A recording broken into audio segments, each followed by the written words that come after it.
Apartments లో అమ్మని బీటేస్తావరా నువ్వెంత నీ ఏజ్ ఎంతరా? నీ మొఖం ఎప్పుడైనా అద్దంలో చూసారా నువ్వు? ఆగండి, అతను ఎందుకు కొడుతున్నారు? కొడతావేంటి? చంపేయాలండి. ఈడు మీకు బీట్ కొడుతున్నాడు తెలుసా? ఇందాక నుంచి మిమ్మల్ని చూసి సోలు కచ్చేస్తున్నాడు. వాడు బీటు కొడితే మధ్యలో మీకెందుకు? నాకెందుకా? వాడు బీటు కొట్టాలని రోజు నేను అక్కడ కూర్చుంటున్నాను. ఈ జిడ్డు మొహం గాడు ఐ లవ్ యూ చెప్తాడనే వెయిట్ చేస్తున్నాను. ఇక లాభం లేదు, నేనే చెప్తాను ఐ లవ్ యూ రా. ఎలా ఉందరా మన డైరెక్షన్? సూపర్. మన స్క్రిప్ట్ రాస్తే తిరిగి ఉండదా? ఏంటి ఇది మీ ఇద్దరి ప్లానా? అయ్యా నేను మరీ నీకు యూజ్ అండ్ త్రోగాలా కాంతనా? పని అయిపోయిన తర్వాత పారిపోతావేంట్రా? సారీ, ఇదిగా నేను థ్యాంక్స్. ఇదిగో మన అనుబంధం తెగిపోతున్నందుకు బాధపడుతున్నావా బాబాయ్? ఇంకో 1000 అనుబంధం పెంచేసుకుందాం. ఈ జన్మలో నీకు మళ్ళీ అప్పేమని రాయి. ఇదేం బతకండి? ఈ బతికే బ్రహ్మాండంగా ఉంది. ఎందుకే నువ్వెవరో ఆర్టిస్ట్ వా? ఎలక్ట్రీషియన్. ఇదిగో బిల్లు. నువ్వు బిల్లు ఇవ్వాల్సింది నాకు కాదు, లవర్ బాయ్. ఆడవడా?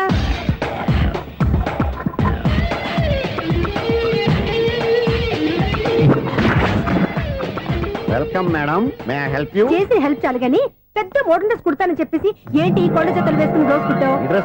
ఈ డ్రెస్ లో మీరు టార్జాన్ సుందర్లా ఉన్నారు. 4 జన 100 జన ఏంటి వెనకాల ఎంత ఖాళీ? వెంటిలేషన్. జాకెట్ కి వెంటిలేషనా? యా, అలా ఉంటేనే వాస్తు ప్రకారం గాలి వెలుతురు బాగా తగులుతాయి. గాలి వెలుతురు తగులుతాయి లేదో నాకు తెలియదు గానీ నేను ఇక్కడికి వచ్చే లోపు 2 ఆటోలు ఒక స్కూటర్ తగిలాయి. ఈ జాకెట్ లో ఉన్న మ్యాగ్నెటిక్ పవర్ అదే. మ్యాగ్నెట్ అని బొంద. ఓకే, మీకు అంత ఇబ్బందిగా ఉంటే మోడల్ ఇప్పుడే మార్చేస్తా.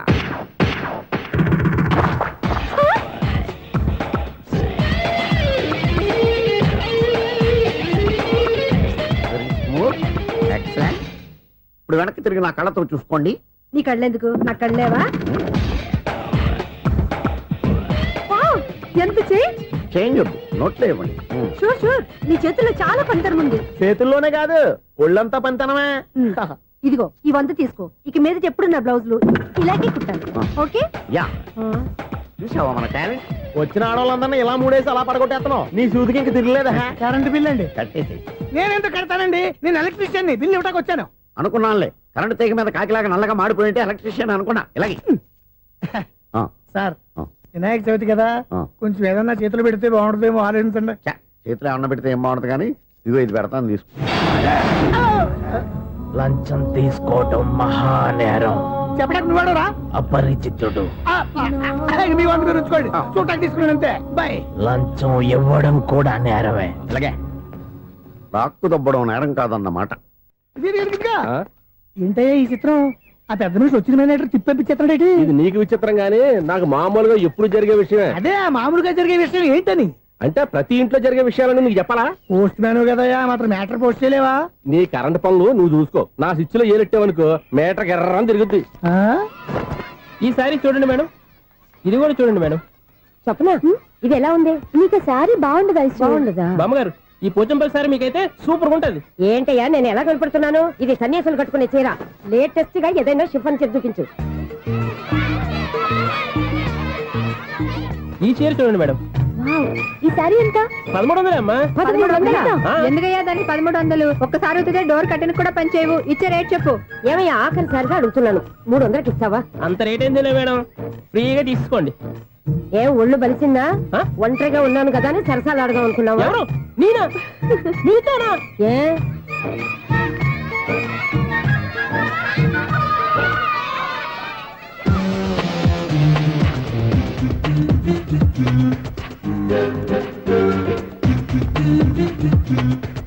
ఈ సారీ చూడండి మేడం. ఈ చీర చూడు, బాగుంది కదా?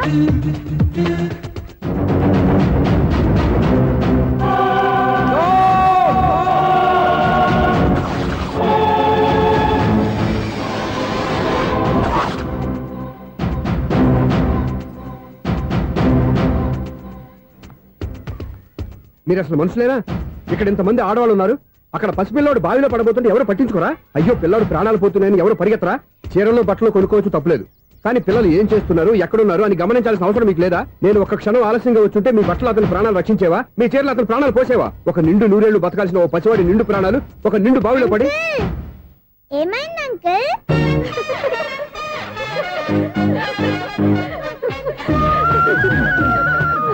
అయ్యో బాబు, అది క్లోజ్డ్ బావి, వాస్తు కోసం అలా ఉంచాం. అది క్లోజ్డ్ బావి అయి ఉండొచ్చు, కానీ సపోజ్ అది ఓపెన్ బావి అయి ఉంటే, అదే డెప్త్ బావి అయి ఉంటే, ఆ పిల్లాడు చెవును అరిచి లోపల పడిపోయి ఉంటే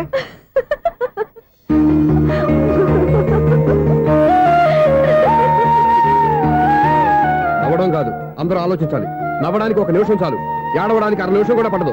ఆ ఏడుపు ఎన్ని యుగాలు వెంటాడుతుందో మీకేం తెలుసు? Fantastic dialogue. ఈ డైలాగ్ నేను సినిమాలో పెట్టుకోవచ్చా? తమరెవరు? ఇన్సల్ట్. నేనెవరో తెలీదా? The famous film director Sunil Leela Bansali. Bansali Bansali Sunil Leela బన్సాలా? Yeah. ఆ పేరు ఇప్పుడు లేదే. ఏదైనా డైరెక్ట్ చేసేస్తేగా తెలియటానికి నేను చెప్పేది ఫ్యూచర్ లో ఫేమస్ డైరెక్టర్. బొందలే. మీరు ఏం మాట్లాడుతున్నారో అందరికీ అర్థమయ్యేలాగా పెద్దగా మాట్లాడుకోండి. మీరెవరు సార్? ఎవరో పెద్దగా రిపీట్ చేయి. మీరెవరు సార్? ఇప్పుడు అర్థమైంది నేనెవరా. ఆ మాట నేను నిన్ను అడగాలి. సార్, నాకు యూబీ గ్రూప్ ఆఫ్ కంపెనీలో అసిస్టెంట్ మేనేజర్ గా జాబ్ వచ్చింది.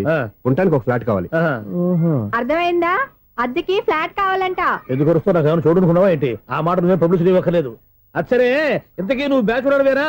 అవునండి, నేను బ్యాచులర్నే. బ్యాచులర్స్ కి ఇక్కడ స్థానం లేదు, ఫ్లాట్లు లేవు. ఫ్లాట్స్ లేకపోవడం ఏంటి? బ్యాచులర్స్ అంటే అంత చీపా? ఆ మాటకొస్తే మన పాత ప్రధాని బ్యాచులర్ కాదా? పక్క రాష్ట్రంలో ముఖ్యమంత్రి బ్యాచులర్ కాదా? ప్రెసిడెంట్ బ్యాచులర్ కాదా? ఈ ఫ్లాట్స్ లో ఈవిడ బ్యాచులర్ కాదా? పెళ్లికి ముందు నువ్వు బ్యాచులర్ కాదా? ఆయన ఇప్పటికీ బ్యాచులరే. బాగా చెప్పావు. ఈ బ్యాచులర్ కి నేను ఫ్లాట్ ఇవ్వను. ఈడిచ్చిందంటే రాఘవేంద్రరావు లాంటి డైరెక్టర్ కి, జంజాల్ లాంటి రైటర్ దొరకవు. పదమా రూమ్ లో ఉంది కానీ లగేజ్ అక్కడ. అక్కడ తీసుకురా. అతని కోసం ఎంత రూమ్ ఖాళీ చేస్తానంటే వెల్కమ్. ఇదే నా ఫిలిం ఛాంబర్. ఇదేంటిది ఎలా ఉంది? ఇలాగే ఉంటది. నాకు ఏదైనా సరే ఆర్టిస్టిక్ గా, ఆర్టిఫిషియల్ గా ఉండాలి. అప్పుడే లైక్ చేస్తాను. నువ్వు శంకరాభరణం శంకర శాస్త్రి గారి గడప తాకితే స్వరాలు పలికినట్టు నువ్వు ఈ ఫ్లాట్ లో ఏం తాకినా నరాలు తెగుతాయి.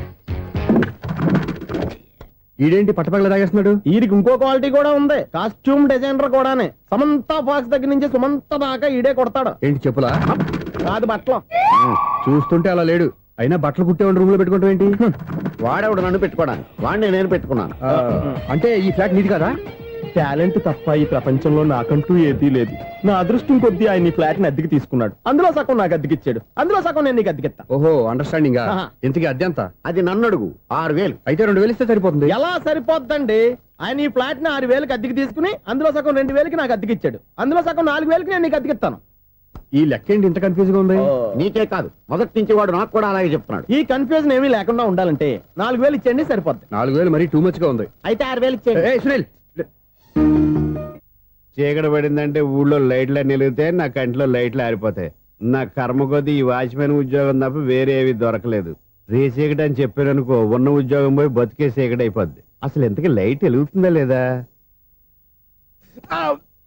అబ్బా, చెయ్యి కాలితే కాలింది, బలుబు వెలుగుతుందని మాత్రం తెలిసింది. అమ్మో, ఈ బలుబు ఉంటే చాలా డేంజర్. ఎవడెళ్తున్నాడో ఎవడొస్తున్నాడో తెలియదు. ఈ బలుబు ఆరిపోతే ఎవరు అని అడగొచ్చు. చిన్నప్పుడు ఎప్పుడో కృష్ణాష్టమి కొట్టాను ఉట్టి, ఇక్కడ ప్రతి రాత్రి కొట్టాల్సి వస్తుంది. Super star Krishna. ఏంటి చెడు చెప్పుడు లేకుండా లేట్ అయిపోయింది? అమ్మయ్య, ఇప్పుడు ఏదో వచ్చినా పర్లేదు. ఏంటయ్యా సడన్ గా బల్బు అయిపోయింది? వచ్చేసారా సెక్రటరీ గారా? బలుబు ఆరిపోలేదండి, పగిలిపోయింది. ఏంటో చీకట్లో సరిగ్గా వినిపించట. చీకటిగా వినపడడానికి సంబంధం ఏంటండి బాబు? కాదులే, కొంచెం బాడీ వీక్ గా ఉంది, కాస్త పెద్దగా చెప్పు. బల్బు హై వోల్టేజ్ వాళ్ళు పగిలిపోయిందండి. ఎంత హై వోల్టేజ్ అయితే మాత్రం రోజు ఇక్కడ ఈ బల్బే పోవాలా? అదేదో ఎలక్ట్రీషియన్ నడక వాచ్మెన్ నన్ను అడుగుతారేటి? సరే సర్లే, చీకట్లో నీకేం ఇబ్బంది లేదుగా? ఈ టైంలో వెళ్తుల్లో ఉండడం ఇబ్బంది. అమ్మో, ఏదో కారు వస్తుంది. ఎవరదే? ఏంటయ్యా ఎందుకు గేటు తీసావు? కారు వచ్చింది కదండి. కారా? ఇది ఇప్పుడు హార్న్ కొట్టాడు, వినపడలేదా? హార్న్ కొట్టాడా? హార్న్ చూడా వినపడింది. బతికించారు. హార్న్ వినపడింది కానీ కారు కనపడలేదే. అదేనండి, మీ బ్యాక్ నుంచి వెళ్ళింది కదా మారుతి జన. నా బ్యాక్ నుంచి మారుతు జరగలేదా? ఎర్ర మారుతు జన కదా? కరెక్టే. అమ్మో, మన చెవితో పాటు అవి కూడా ఎఫెక్ట్ అయిందా కొంపదీసి? నాయను. ఆహా, లవర్ బాయ్ ఎంటర్ అయ్యాడు. లవర్ బాయ్ ఎంటర్ అయ్యాడా? ఆడియో అదిరిపోద్ది. ఆడియో కాదు, వీడియో కూడా. అది నాకెందుకు? ముసల వయసులో ఈ ఇసాత గీతాలు, ఫ్లాష్ బ్యాక్, నెగిటివ్ కటింగ్ వేసుకుంటాం ఏంట్రా బాబు? భగవంతుడా, ఈడు పాజిటివ్ మేము చూసేదాకా మాత్రం ఈయన బతికించవా? హలో, మన అపార్ట్మెంట్స్ లో అందరికి మైక్ టెస్టింగ్. 1 2 3 4. ఏటయ్యా అప్పుడే మొదలు పెట్టావా పాటలు? పాటలు కూడా పాడుతున్నాడండి, మైక్ టెస్టింగ్ చేస్తున్నాం ఇక్కడ. అదే అడుగుతున్నాడు, ఇప్పుడు పాటలు అవసరమా అని. అరే మళ్ళీ పాటలు అంటారు, ఆ చెవిటోళ్ళు కానీ చెప్పచ్చు కానీ మీకు చెప్పడం కష్టంగా ఉంది. సర్లే, ఇది ఆ మామిడాకులు తీసుకెళ్ళి మండపానికి కట్టు. రే, వాడు చేసే పని వదిలిపెట్టి వేరే పని చెబుతావు ఏంటి? ఇదిగో ఆ మామిడాకులు మండపానికి కట్టు. నేను చెప్పింది కూడా అదే. నువ్వు అదే చెప్పావా? ఏదన్నా చెప్తే సెక్రటరీ ఏం చెప్పాలి? నువ్వుగా చెప్పేది. రే, నువ్వే బయటికి వెళ్ళి సాయంత్రం 7 గంటలకల్లా హరిదాసం తీసుకురావాలి. పగలు ఎన్ని పనులన్నా చెప్పండి, అంతే. 6 తర్వాత చేయను. ఎందుకని? గేట్ దగ్గర ఎవరు ఉంటారు, అది ఎవరన్నా పట్టుపోతే. అంటే నువ్వు గేటు కాపురా ఉన్నావా, అపార్ట్మెంట్ కాపురా ఉన్నావా? అది ఐసు, కాసేపు కూర్చుంటావా? నేను నవగ్రహ ప్రదక్షిణాలు చేసేస్తాను. కూర్చోవడం దేనికి? ఈ మెట్లన్నీ నేను దిగేసరికి తెల్లారిపోతుంది. నువ్వు వెళ్ళి తిరిగిరా, ఈ లోపల ముక్కుతూ ములుగుతూ నేను దిగేస్తాను. సరే. అమ్మయ్య, ఈ దేవుళ్ళు ఎందుకు ఎప్పుడు కొండల్లోనూ గుట్టల్లోనూ అడవిలోనే ఉంటారు? అంతేలే, దగ్గరగా ఉంటే పాపాత్ములంతా చుట్టుకుపోరు. అందుకేనేమో. అయ్యో బాబోయ్, కాలు తిమిరి. అమ్మా, ఏదో అందరి ముందు యూత్లాగా మెయింటైన్ చేసేస్తున్నానే గాని ఇంతకు ముందులా కాళ్ళు వంకటమే లేదు, నడుము పైకి లేవటం లేదు. ఈ మెట్లు దిగుతుంటేనే నేను ఎంత యూత్గా ఉన్నానో అర్థమైపోతుంది.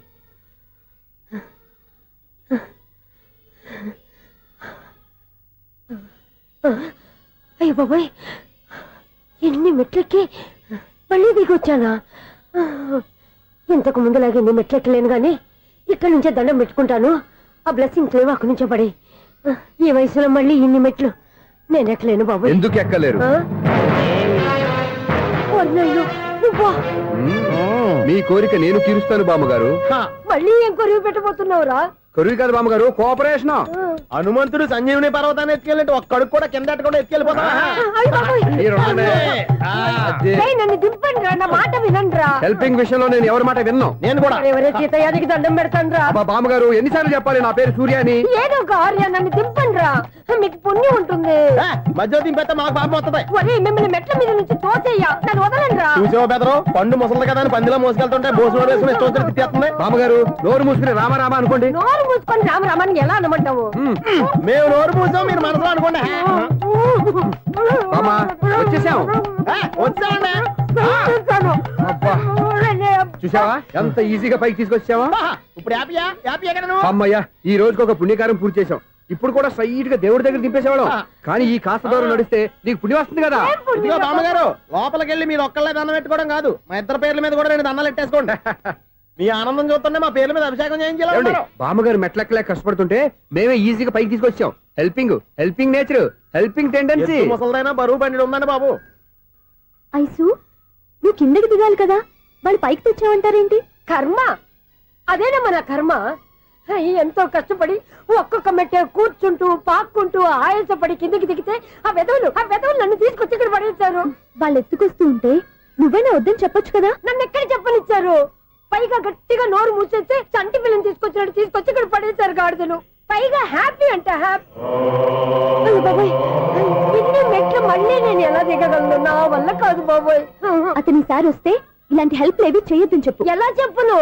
వాళ్ళు ఏ టైంలో ఏ కారణం నుంచి వస్తారో కూడా తెలియదే. వాళ్ళు నన్ను చంపేదాకా హెల్ప్ మీద హెల్ప్ చేస్తూనే ఉంటారు.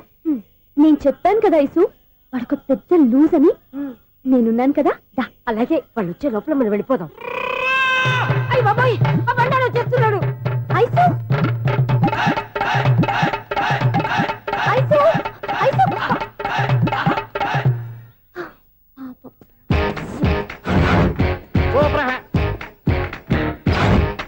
5-6 స్టార్ట్ చేయరా. కృష్ణ రెడీయా? Ready sir. అసిస్టెంట్ డైరెక్టర్ అంతా ఎక్కడయ్యా? ఇక్కడే ఉన్నాం సార్. వెళ్ళి హీరో గారిని పిలవండి అయ్యా. అలాగే సార్. సార్ మీరే ఆడాలి. Sir shot ready sir. Joker వచ్చాడండి. Sir shot ready sir. ఏంటి చెప్పింది చెప్తావేంటి? ఏదైనా 2 సార్లు మేము చెప్పాలి. 30 years ఇండస్ట్రీ ఇక్కడ. వెళ్ళి వస్తాం వెళ్ళు. Okay sir. ప్రతి ఒక్కడు అసిస్టెంట్ డైరెక్టర్. చూడండి. అరే, అప్పుడే అయిపోయిందా? హీరోనా మజాక? ఎదురుగా ఉంది ఎవరు, అందుకే తొందరగా అయింది. అవును, ఏంటే 4 రోజుల నుండి సబ్జెక్ట్ చెప్పాలని తిరుగుతున్నా? సార్ నెలగా సార్, 6 నెలలు అయింది సార్. 5 నిమిషాల్లో ఏం చెప్తా సార్? 10 నిమిషాలు టైం ఏమి కుదరదయ్యా, నా టైం చాలా వాల్యుబుల్. 5 నిమిషాల్లో ఏం చెప్తే చెప్పు, లేకపోతే గెట్ అవుట్. సారీ సార్, 5 నిమిషాల్లో చెప్తాను సార్. చెప్పు సార్, ఈ సబ్జెక్ట్ లో మీదో మంచి ఫ్యామిలీ సార్. మా ఫ్యామిలీ గురించి ఆంధ్రాలో అందరికీ తెలుసు. అంతేగా సార్, ఈ సబ్జెక్ట్ లో చాలా వెరైటీస్ ఉన్నాయి సార్. కాళ్ళు లేని తల్లి, కళ్ళు లేని తండ్రి, మూగ చెల్లి, ఏవి వినపడని అన్న. మరి నేను? మీ క్యారెక్టర్ చాలా పర్ఫెక్ట్ సార్. ఏంటే పర్ఫెక్ట్? ఏంటి పర్ఫెక్ట్? ఇలాంటి కుంటోలు గుడ్డోలు మోగోళ్ళ మధ్య అడుగుతున్నమాట నన్ను. ఏంటంటే మీకు టైం ఇచ్చినందుకు ఇలాంటి సబ్జెక్టులు చెప్తారంటే? ఇలాంటివి తీయడానికి ఫిలిం నగర్ లో వెరీ గుడ్ అని ఒక ఆఫీస్ ఉంది, అక్కడికి వెళ్ళండి, వాళ్ళు చేస్తారు. అది ఇక్కడ హీరో గారితో ఎంత చెప్పించుకుంటావు? ఏదో హ్యాండిక్యాప్ సబ్జెక్ట్ అంటూ తిరుగుతున్నావు. మీరెవరండి? Latest youngest writer cum greatest director అండి. టైం ఇస్తే స్టోరీ చెప్పాను. 5 నిమిషాలు చెప్తావా? 2 నిమిషాలు చెప్పేస్తాను, మళ్ళీ నా టైం వేస్ట్. చాలా బాగుంది, ప్రొసీడ్. ఓపెన్ చేయగానే అందమైన కాలేజ్ అండి. అందమైన కాలేజ్? మరి నేను? అందులో మీరు పెట్టుపట్లాడే వయసులో ఫస్ట్ ఇయర్ ఇంటర్మీడియట్స్ అవుతుంటారు. మరి హీరోయిన్? ఆ అమ్మాయి అదే కాలేజీలో సెకండ్ ఇయర్ ఇంటర్మీడియట్స్ అవుతుంటాయి. కట్టయ్యా, ఈ సీన్ నాకు నచ్చలేదే. నాకన్నా హీరోయిన్ 1 సంవత్సరం ఎక్కువ చదవడం ఏంటి? బాలేదే. ఈ పాయింట్ లో వెరైటీ అది సార్. మీరు హీరోయిన్ కంటే 1 year యూత్ అన్నమాట. ఓహో వెరీ గుడ్ తాతయ్య. ఆ. ఇలాంటి యూత్ సబ్జెక్ట్ కోసం చాలా కాలం నుంచి వెయిటింగ్. చూడండి యూత్ కి మార్క్ అక్కడ చూసి నేర్చుకోండి. సబ్జెక్ట్ ఎలా ఉండాలో మీరు చెప్పండి డియర్ రైటర్. మనం బాబు ఇదిగో కూర్చోయమ్మా. మళ్ళీ ఓపెన్ చేయగానే ఆ. 1 worst మార్నింగ్ లైట్ గా ప్లెజెంట్ అట్మాస్ఫియర్ అండి. First morning present atmosphere 30 years నా కెరీర్ లో ఇలాంటి డైలాగ్ ఏం లేదే. అందుకే వెరైటీగా ఉంటుందండి. ఓహో ప్రొసీడ్. హీరోయిన్ స్లో మోషన్ లో మిమ్మల్ని క్రాస్ చేసుకుంటూ అలా పరిగెత్తుకుంటూ అంటే 30 years ఇండస్ట్రీలో నన్ను క్రాస్ చేసి ఎవరు ముందుకు వెళ్ళకూడదు. నేనే వాళ్ళని క్రాస్ చేయాలి. ఎవరెవరిని క్రాస్ చేసిన ఉంటాయి కదా సార్. ఓహో ఇదొక ట్విస్ట్ అన్నమాట. ప్రొసీడ్. అలా క్రాస్ అవుతూ వెళ్తున్న హీరోయిన్ ఒంటి మీద చున్ని రెపరెపలాడుతూ ఇలా ఎగురుతూ ఉంటుందండి. ఇక నాకు అర్థమైపోయింది. ఆ? అలా గాల్లో ఎగురుతున్న చున్నీని స్పైడర్ మ్యాన్ గట్టపులో వచ్చి పట్టుకుంటా అనమాట. కాదు సార్, అదే ట్విస్ట్. ఓహో అలా ఎగురుతూ ఉన్న చున్ని ఓ చోట నేల మీద పడిందండి. ఎక్కడ లకడిగా పూలోనా? అది రెండో ట్విస్ట్ అండి. ఓహో టైట్ లో హ్యాండ్ ఆ చున్నీని ఇలా పట్టుకుని సు అని పైకి లాగిందండి. హ్యాండ్ అదేనా? హ్యాండ్ మీదే ఆ. కానీ లొకేషన్ లకడి కప్పులు కాదు. ఎరా నీకు పాస్పోర్ట్ ఉందా? హాయ్ ఉంది కదండి. మీరు ప్రొసీడ్ అవ్వండి. ఇంకేముందని ప్రొసీడ్ అవడానికి అక్కడ నేను సాంగ్ వెళ్ళిపోతున్నాం అనమాట. ఆహా. చున్ని చున్ని చున్ని చున్ని కున్ని కున్ని కున్ని అద్భుతం అయ్యా, అద్భుతం. నీ సాంగ్ బాగుంది, స్టోరీ బాగుంది. వెంటనే వెళ్ళి ప్రొడ్యూసర్ తెచ్చుకో. అదేంటండి ప్రొడ్యూసర్ నేను తెచ్చుకోవాలా? 30 years ఇండస్ట్రీ మనం డేట్స్ ఇస్తే ఎవడైనా ముందుకు వస్తాడు. ఎందుకు?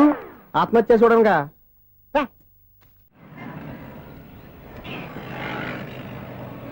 Excuse me 17D bus వెళ్ళిపోయిందండి. ఇక్కడ ఎల్లో చూడిదార్ వేసుకుని ఒక పెద్ద ఫిగర్ లా ఫీల్ అయిపోతుంటది. అది ఉందా? లేదు సార్. అయితే బస్ కూడా వెళ్ళిపోయింది. ఏరా రోజు మా చెల్లిని టీస్ చేసి ఏడిపించేది నువ్వే కదరా?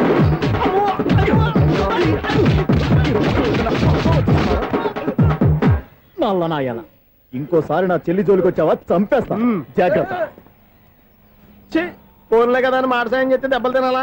అందుకే ఈ రోజులు ఎవడో సాయం చేయట్లా. బాగా కుమ్మినట్టున్నారు. వద్దన్న మొహమాట పడి గట్టి కుమ్మేరు. బస్ వచ్చింది పద. చిల్లర ఉన్న వాళ్ళే ఎక్కండి. చిల్లర ఉన్న వాళ్ళే ఎక్కండి. నీ దగ్గర ఉందా? లేకగా మరి లేకుండా నువ్వెందుకు ఎక్కావు? దిగా. Right right. నువ్వు ఉండే ఈయంతో గొడవ ఏంటి? అభిడ్చుకోండి.